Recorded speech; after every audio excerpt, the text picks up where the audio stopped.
আজ রাখি পূর্ণিমা শ্যামনগরে বিজেপির পক্ষ থেকে স্থানীয় মানুষ ও পথযাত্রীদের হাতে রাখি বেঁধে মিষ্টিমুখ করালেন এবং তার সাথে সাথে নেপালের বিধ্বংসী অবস্থার জন্য নীরবতা পালন করলেন।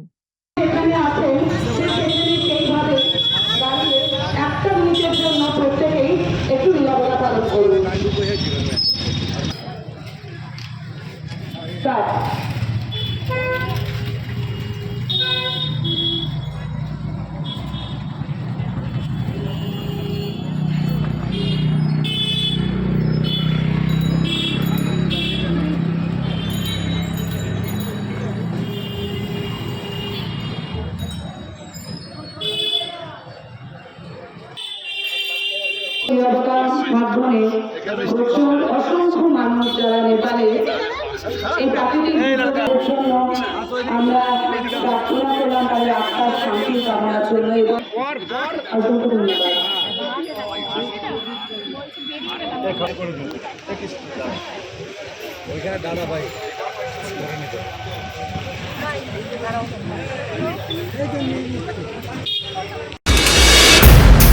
দিন পূর্ণ হলো আজকে এই নতুন সরকারের, আজ প্রথম রাখি, কি বলবেন? প্রথম রাখির মাধ্যমে প্রথম যেটা বলবো সেটা হলো, এর আগেও এখানে আমাদের মধ্যে উপস্থিত রয়েছেন দাদা, তিনি বলেছেন অভয়ার জন্য আমরা লড়েছিলাম। অভয়া একটা সময় আমাদের প্রত্যেকের দিদি বোন হয়ে উঠেছিল। 11 বছর আজকের দিনে নবান্নর সময় আমাদেরকে প্রচুর লাঠির আঘাত খেতে হয়েছিল। তার জন্য আজকে আমরা সেই রাখি উৎসবটা আবার ঠিকভাবে করতে পারছি এবং সগর্বে করতে পারছি।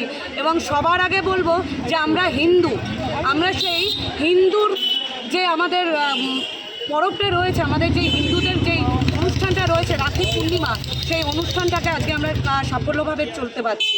এবং শুধু রাখি পূর্ণিমার কথা বলবো না, সাথে বলবো নেপালে যে বিধ্বংসী অবস্থা হয়েছে আমরা প্রত্যেকেই জানি, নিউজ মাধ্যমে দেখেছি যে হরপা বান এসছে, সেখানে প্রচুর মানুষের প্রাণঘাতী হয়েছে।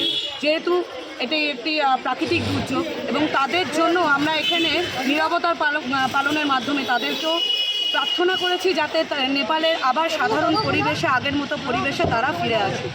এবং সকলের উদ্দেশ্যে বলবো, আজকে আমরা 24 নম্বর এবং 25 নম্বর ওয়ার্ডের উদ্যোগে আজকে এই রাখি পূর্ণিমার উৎসবটা পালন করা হলো। সকলকে বলবো প্রত্যেকের ঘরে এবং প্রত্যেকটি জায়গায় এই রাখি পূর্ণিমা হোক বা হিন্দুদের যে কোনো অনুষ্ঠানগুলি, সেগুলো পালন করে হিন্দুত্বে বজায় রাখা এবং হিন্দু ধর্ম হচ্ছে শ্রেষ্ঠ ধর্ম, সেটিকে প্রমাণ করার জন্য। আপনার নাম? সুস্মিতা দেব।